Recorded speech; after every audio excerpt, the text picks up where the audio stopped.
everybody, it's Grandmaster Ben Finegold here with the new lecture, Great Players of the Past. This great player happens to be my dad, Ronald Finegold. And I want to thank our sponsor, Josh Yates, for sponsoring the lecture. A lot of people have asked me, hey, why don't you lecture on this guy or that guy or the other guy or this gal or this computer? The reason we normally lecture on people is because we have a sponsor.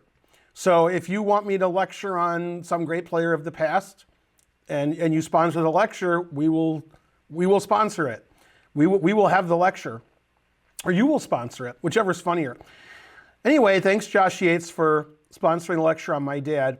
As you can see on your screen, this is the article written for Chess Life Online that we sent about my dad, who passed away in 2014. He was 77 years old, and he and my mom had celebrated earlier that year their 50th wedding anniversary. So this here, you can actually find this online. Just go to the US Chess from 2014, July 17th. If you can still do that, I don't know if I guess so, because I got there. So it's just in an index somewhere. What I did is I did a Google search for Ronald Finegold, and this was one of the pages that popped up. This is the only page I deemed worthy to show you. The other ones were, not too interesting. This has a picture from a tournament a million years ago, the Glass City Open, which was in Toledo, I guess, in 1959. And there was a tie for first. In fact, if you guys know my friend Wes Berger, actually my dad's friend, but my friend now, this is him over here, where I'm circling the paper here. So, and then my dad is right here. This is my dad, and he's the third from the left. And then all the way to the right is Wes Berger. Wes Berger, I visited last week, in fact, and he's 81 years old, doesn't play chess anymore, but we played bridge a few weeks ago and did really well. So he still has a lot of energy. This is a picture from my mom and dad's 50th wedding anniversary. My mom's sitting down, and my dad's standing over her the couch, and so forth.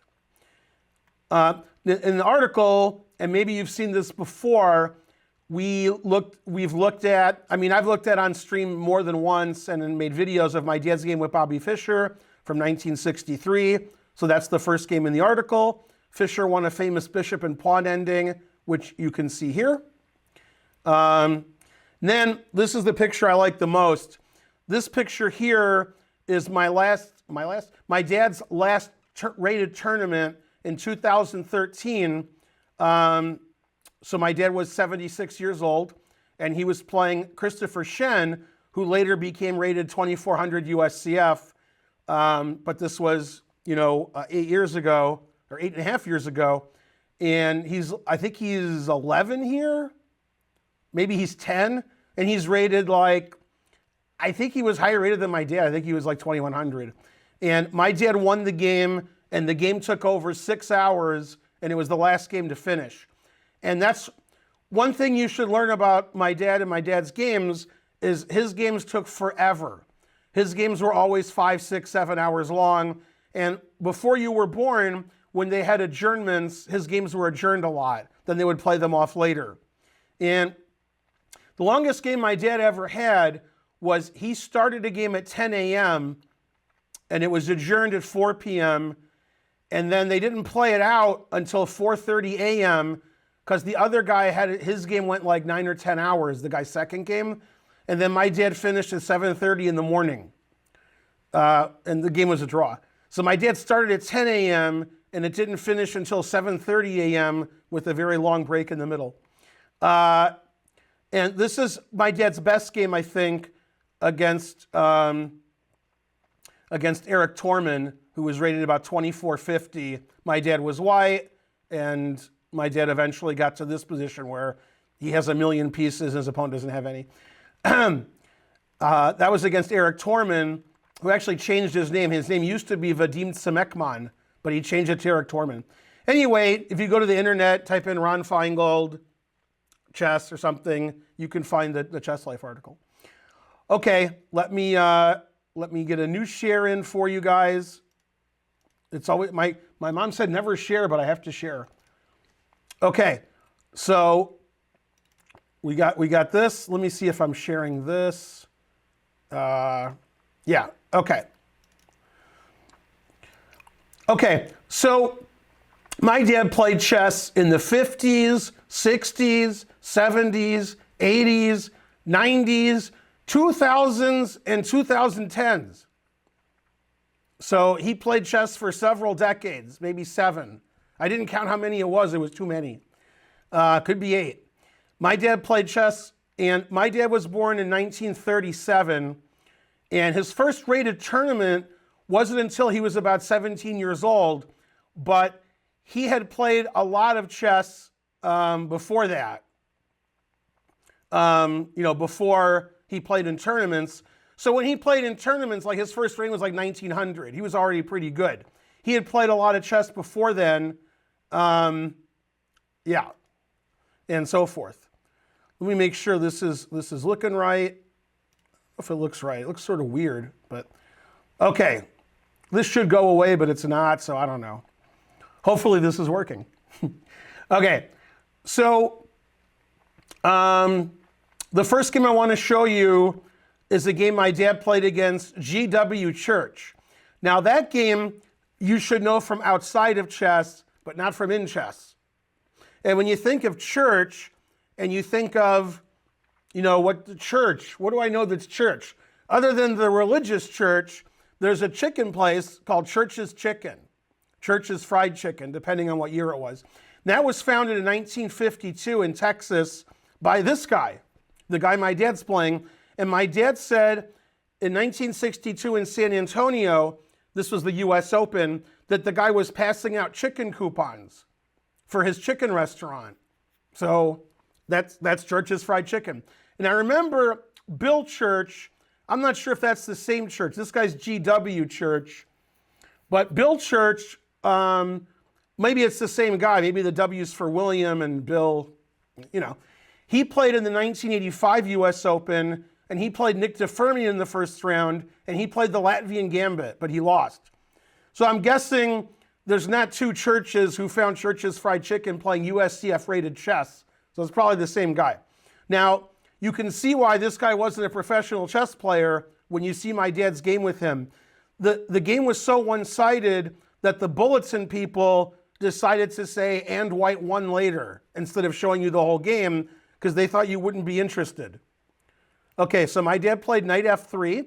Now, my dad liked to play hyper-modern chess. He liked to fianchetto. He liked to put his pawn on c4, and wouldn't necessarily move his center pawns to the 4th rank in the opening with either color. That was my dad's style. He didn't know a lot of theory. Some would say he didn't know any theory, but he knew how to play strategical chess and how to make the game last a long time, and hopefully the opponent would either get outplayed, which was common, or the opponent would blunder before he would. My dad didn't blunder very often, but he played very offbeat style, so he basically made the game hard for you. So this game surprised me because they played sort of a normal opening. Knight c6 is an abnormal move against knight f3, and my dad just decided to play d4. So my dad playing d4 and knight f3, the first 2 moves of the game, very unusual. But I guess he figured he'd try to punish knight to c6, and he wouldn't allow his opponent to play e5. d4 is the best move. It's just not this kind of d4, d5 isn't really my dad's style. Okay, so they played a Chigorin by transposition. So I was salivating. I'm like, a Chigorin, I know that. Now, I was told that I didn't know that, and I'm like, I didn't know that. I'm a grandmaster. And they said, this game was played in 1962. You didn't know nothing. And I was like, all right, you got me. And this was played at the US Open in San Antonio. This was the 63rd US Open. And my dad and Wes Berger and another friend of theirs drove to the tournament from Detroit. This was my dad's first US Open. 1962. Okay, so my dad would have been 25 years old exactly. He would have been 25 when this game was played. Okay, so bishop g4, and this is the main line of the Chigorin until they got to this position. I've had this position with white and black, but not at the same time. But I've had it for both colors, and I mean, there's only one move here that you would ever consider, and that's queen takes d5. Everybody's playing queen takes d5. And for reasons I'll never understand, Church played knight b8, always retreat. So now white has the two bishops, white has extra center pawns, and white's a pawn ahead, so black is already losing. But if you want to see losing, hang out a second. I got some more to show you. Okay, so my dad defended his pawn. It was attacked. He defended his pawn and attacked b7. This is the problem with the Chigorin. When you play bishop g4, your b7 pawn is sort of weak. b6, terrible move. Never play b6 without a white squared bishop. And you'll see why. e4, obvious move. Black is completely losing. a5, nonsensical. e5, attacking the knight. The knight went back to d7. My dad played bishop f4. Any move wins, just developed a piece. f5 is a completely ridiculous move. e6, and the bulletin says, and white won. Because obviously if the knight moves, bishop b5 check is going to be curtains. Although I guess knight b5 also wins. But okay, bishop b5 check is crushing. White's completely winning. And that if you're not a vegan like me, which you should be, that's the guy's chicken you're eating. Terrible. I don't know what's worse, eating chicken or playing that way with black. It's about equal. Okay, so that was might have been the first round of the tournament, because usually in the U.S. Open, the first round's kind of easy. It's an open tournament. They get 300, 400, 500 players, and number one plays, the guy in the middle. So if my dad was ranked somewhere around 20th, I would guess, I'm guessing, he was playing, one of the lower rated players of the tournament, which you can see was G.W. Church. And you can look up G.W. Church on the internets and see about how he founded Church's Fried Chicken. Terrible. Okay, f11. We will not save. Okay, and the next couple of games are also from the tournament, the San Antonio 1962 U.S. Open. And I didn't show you the complete game. I wanted to show you positions from the game that were interesting to me, and hopefully they're interesting to you. This is my dad's game with George Smith. Now remember, if you're playing somebody like, Guganashvili, they're probably good at chess. If you're playing George Smith, then you're all set. By the way, if your name is George Smith, sorry, man, that's, you're not 2400. What can I tell you? Okay, so my dad recaptured the knight with the pawn, and they got this weird position, which is obviously very good for white. Black's bishop, not sure why it's on a6, although I know why it's on a6 because I saw the game, but okay, terrible. Rook on d1, crushing the queen, rawr. Okay, very, very aggressive center. And the material is equal, so white is obviously much better. White's pieces are better, they're more active. He's got a pawn on e5, his rook is opposite the queen, etc. So George Smith didn't like this, rook opposite the queen stuff, so he played queen e8. That way he can safely move his knight, maybe like knight c5. That would make sense. Okay, makes sense. And my dad played bishop to e4, threatening checkmate. This is an excellent move because the game's over now. Okay, and there's one move black can play and everybody would play it. Now, if this was a grandmaster game, black might resign, maybe. But if this was played at the lower levels, no matter what the ratings of the players are, well, I guess not no matter what, but okay, over 700, black plays the same move here. The only way you wouldn't play this move is if you didn't see queen h7 mate. You might not see queen h7 mate. My dad made it pretty obvious by playing bishop e4 that was his intention. Okay, so he played g6. And now the reason my dad played bishop e4 is he knew that black had to play g6, and then he had this zinger. And if you do chess puzzles on the internet, this would be a very good one. This is a tip. This puzzle might be rated somewhere between 1,500 and 2,000, somewhere in there. So if you're rated 1,000, 11, 12, 1,300, this might be difficult for you. If you're rated 2,400, then it's not so difficult, okay? And my dad played bishop e4. My dad was at least 2,200 strength at the time, so he made the puzzle. And hopefully you've solved it while I've been waxing idiotic. He played queen takes d7. First played in the game, I forgot who was black, but the guy was white was Gotcha. What was black's name? I don't remember, but this was first played in the game Gotcha versus somebody. Okay, and then the guy played f5, trying to be tricky, but tricks are for kids. Now the point of the combination is queen takes d7, knight f6 check, and white can take the queen back either way, and he'd be up a knight. He's won a knight by taking the knight on d7. White's a knight ahead. And black didn't like that, so black played a tricky move. Now most of you are confused, but not because of the chessboard, because you showed up to the video confused. It's understandable. And you're like, what about en passant? Well, this game was played in 1962, so they probably didn't have en passant then. All right, they've had en passant for hundreds and hundreds of years, but it was still funny. Okay, my dad played knight e7 check, making sure more pieces were hanging. King h8, and my dad took the rook, and his opponent traded queens. And then he played bishop takes knight, and he said, ha-ha. I don't know if he said ha-ha, I'm just guessing. I wasn't born yet. And he said, I'm attacking your rook, and I'm attacking your bishop. Now, of course, even if it was black's move, I would take white here. Black would take the rook, and white has a better position. But with white's move, the simplest move, which my dad didn't play, he played a better move, is just to take this pawn, then you take this bishop, and I'm up the exchange in a pawn in an endgame, so I'm going to win. My dad found a better move, not losing a rook and not losing a bishop. This is where I learned my phrase, always sack the exchange. And instead of losing a rook or a bishop, my dad played bishop c6. And now if you take the rook and I take the bishop, you're down a bishop. Also, that passed e-pawn's looking pretty good. Okay, so after bishop c6, his opponent resigned. So a nice tactic from my dad in the US Open to win yet another game.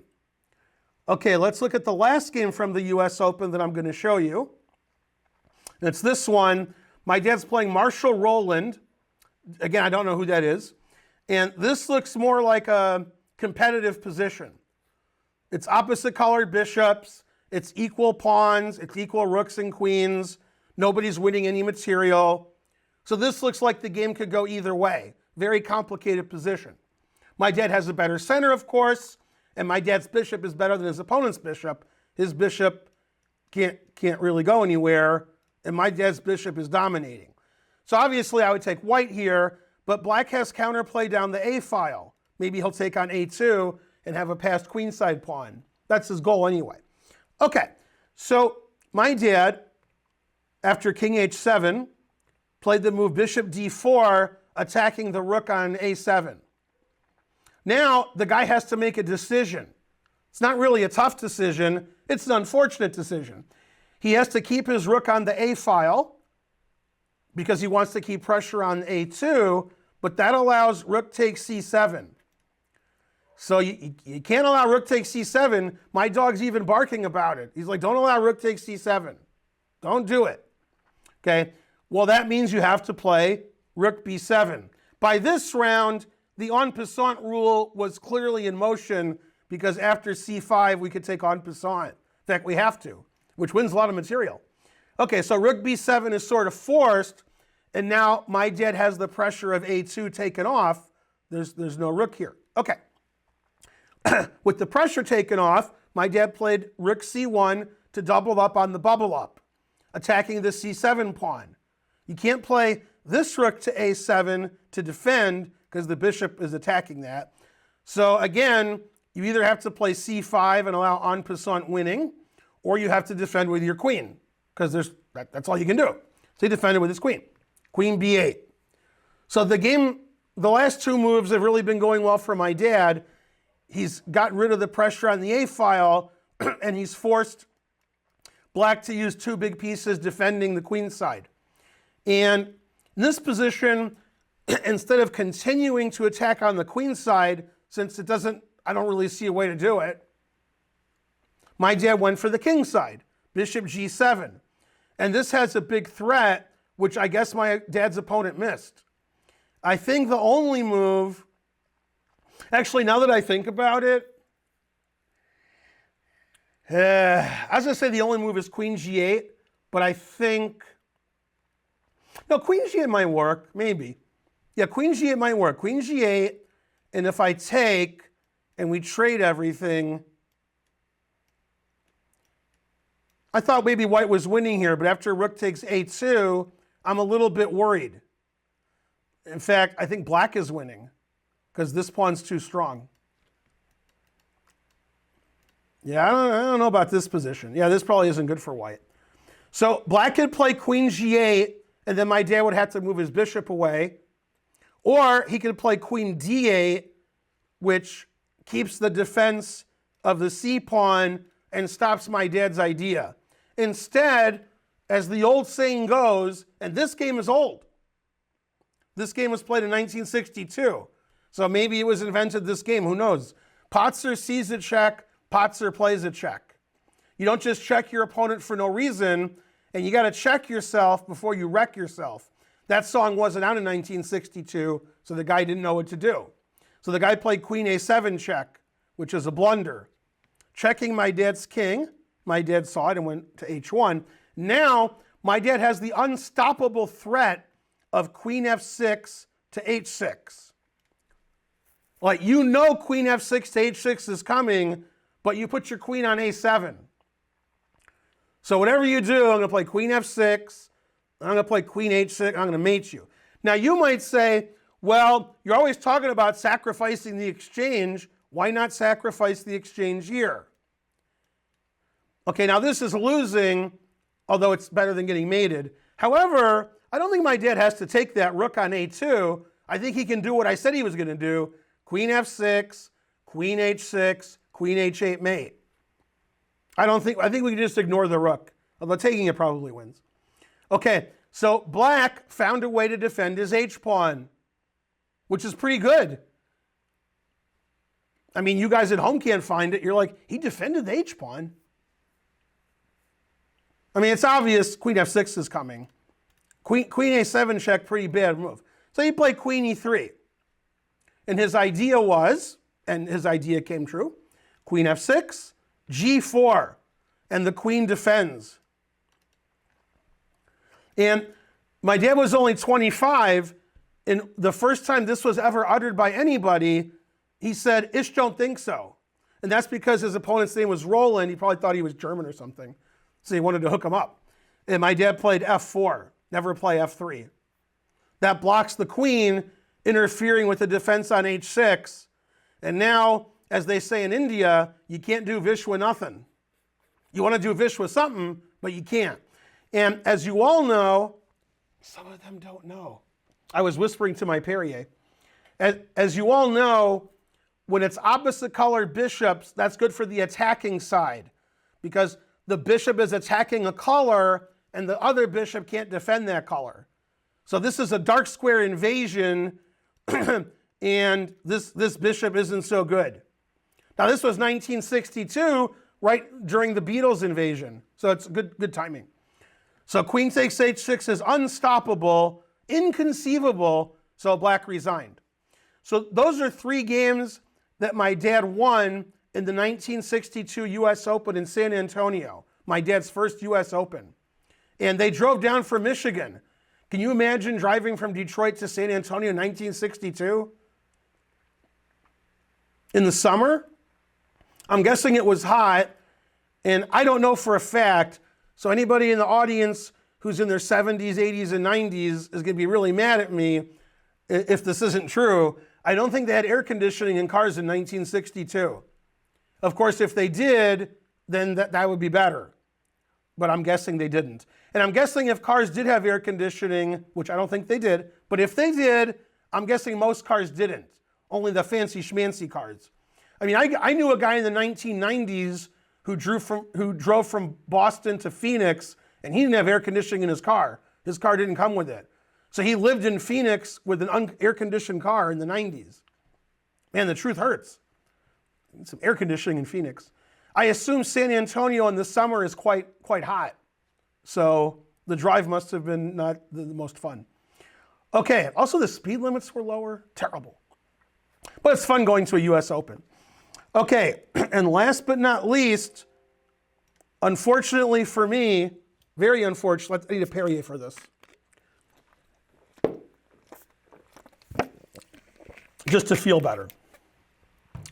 This is a game my dad beat me in East Lansing, Michigan, Michigan State University, at the Masters Experts Tournament in 1981.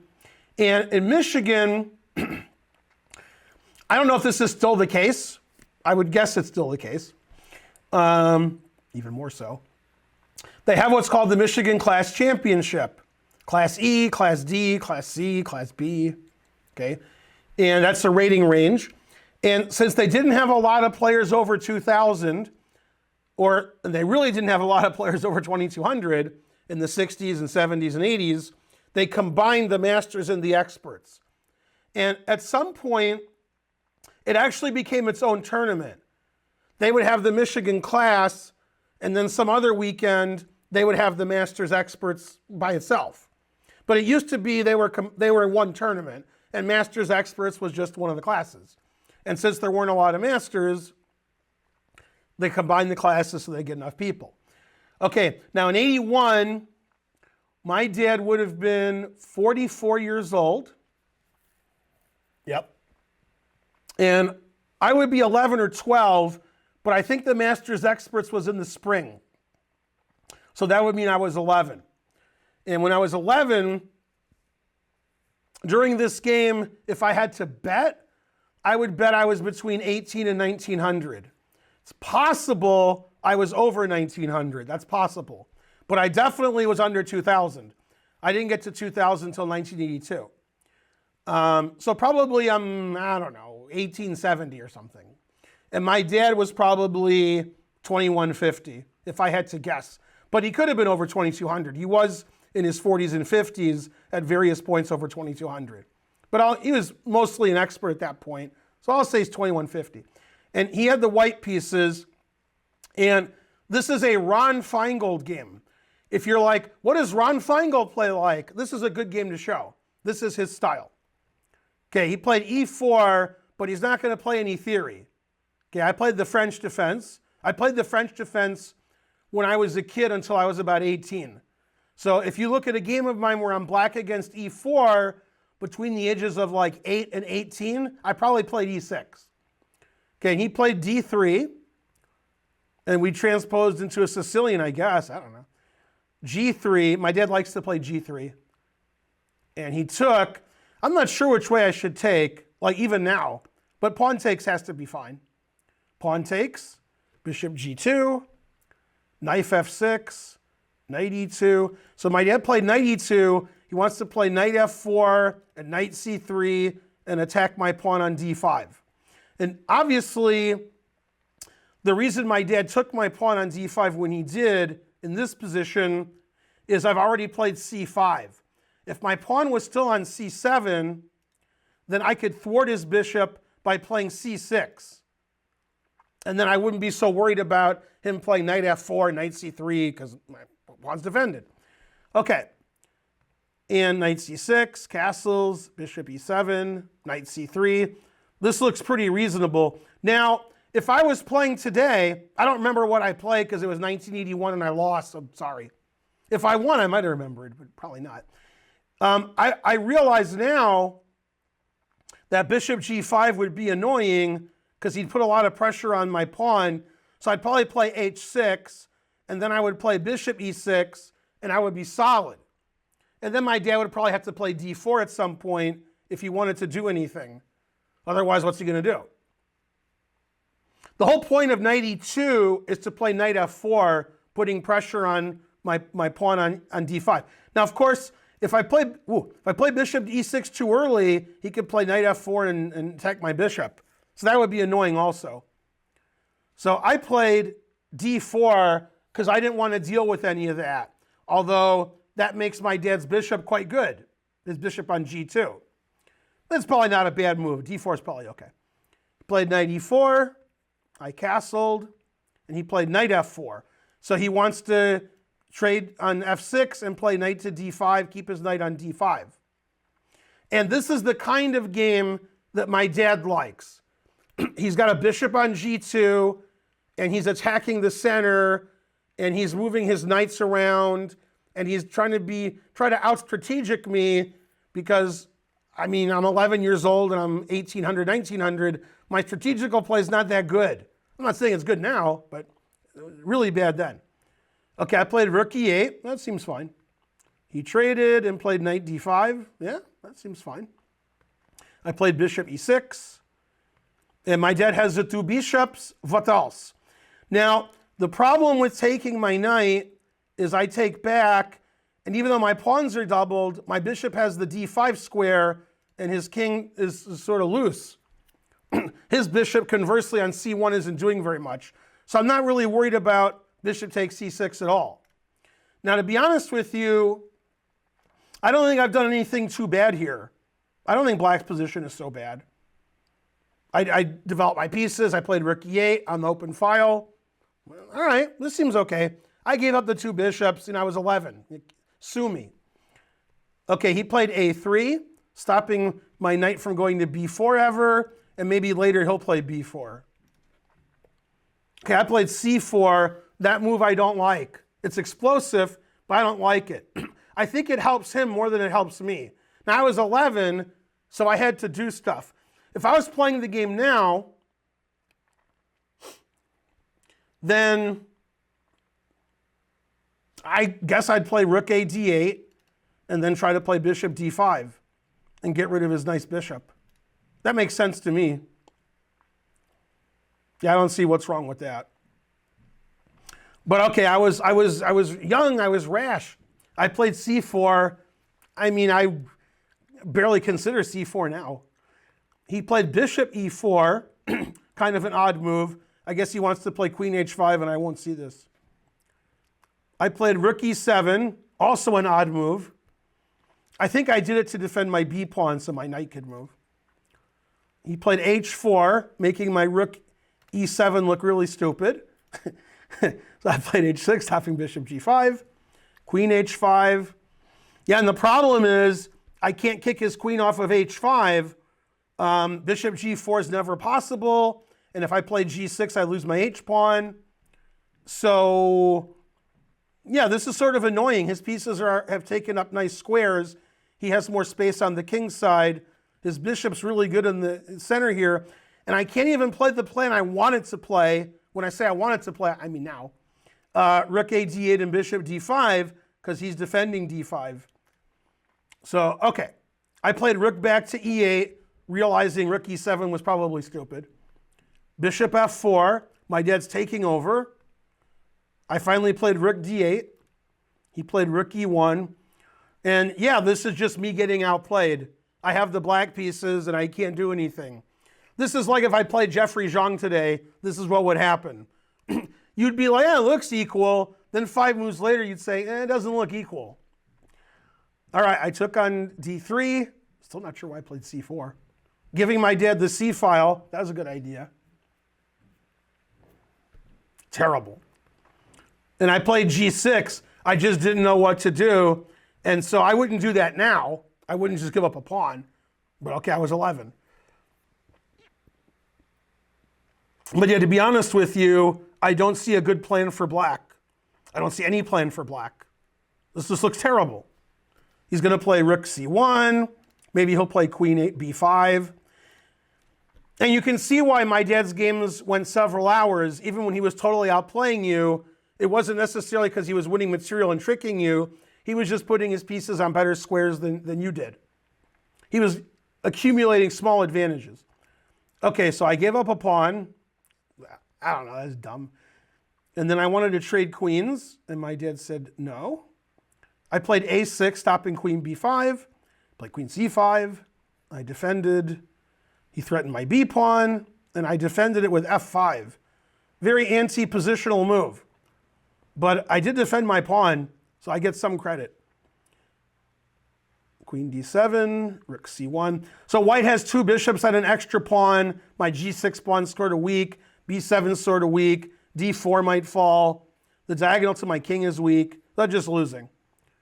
Bishop f7. We traded. He took the e-file. Infiltrated. I'm defending. Queen c5 check. Queen d5 check. My dad decided to trade queens. Bishop f7, and he retreated to g2, and yeah, I just can't do anything here with black. Slowly suffocating me. And eventually, he won another pawn, but I can't save that pawn. There's nothing I can do. It's probably the right word. Yeah, I should probably play like rook here. That way, if he takes this, and takes this, I can get like rook here check and bishop d5.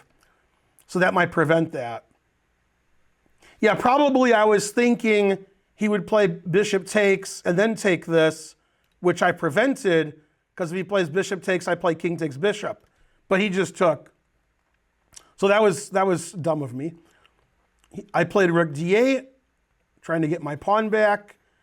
And now, if I take this bishop, he takes this pawn, and he's 2 pawns up, or 3 pawns up. How did I lose so many pawns? 3 pawns up in a bishop, rook and bishop ending. So I did this. This way I'm only 2 pawns down, and it's an opposite bishop with rook endgame. My dad didn't want opposite bishops, so he played the brilliant rook c3. If the bishop moves, I can take on d3, so he made sure that I couldn't take on d3. I don't want to play the rook ending because I'm down 2 pawns. So I figured bishop opposite color ending would be better. If I was black here today, I definitely would play bishop d5 because my bishop's really good on d5. But I played this because I wanted to attack his d pawn. He went here. That's not so bad either.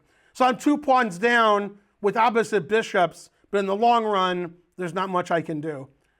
Especially since my dad played the ending better than I did. Now he plays b3, he wants to play a4, and then when my bishop moves to safety, he can take this pawn. So I have to play rook c8, defend my pawn. Rook c5, and my dad slowly but surely stops all the counterplay, moves his king up, very good technique. And then he played the move rook c3, which is an excellent move because you wouldn't expect rook c3 to even do anything. Like, why'd you play rook c3? That's actually the crushing move. Now, if he doesn't play rook c3, he can saunter his king in here and win. Bishop, I can't save all my pawns. All my pawns are weak. But this move wins immediately.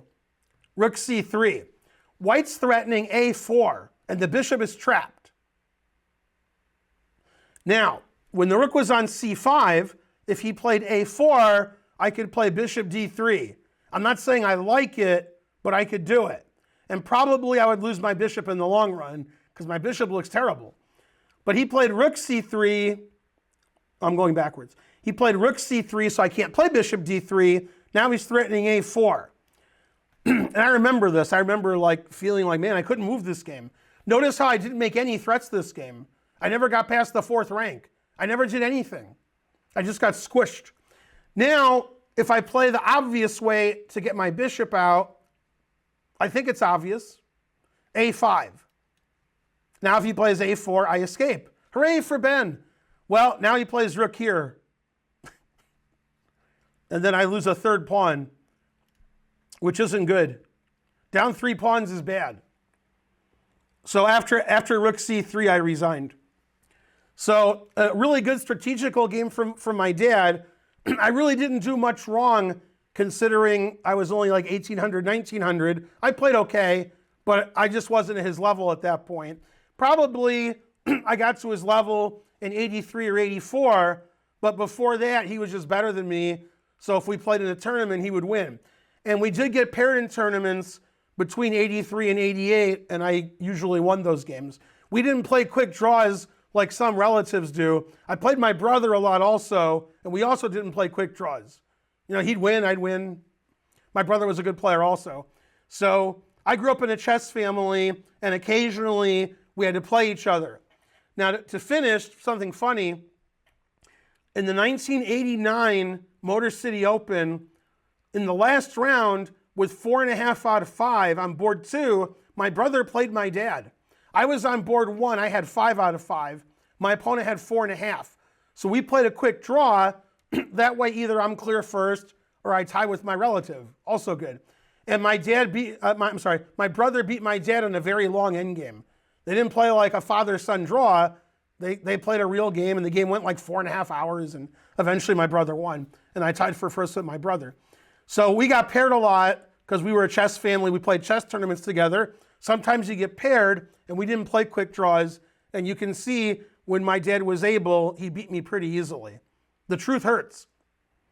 So I want to thank our sponsor again, Josh Yates, for sponsoring the lecture. If you want to sponsor a lecture, contact Karen. You can contact her email, her Twitter, on the stream, in the sky, in your dreams, and you can sponsor a lecture too. I really miss my dad every day. He died 8 years ago, and I wish I could play chess with him one more time, but the truth hurts. Thanks for watching the lecture, everybody. Bye.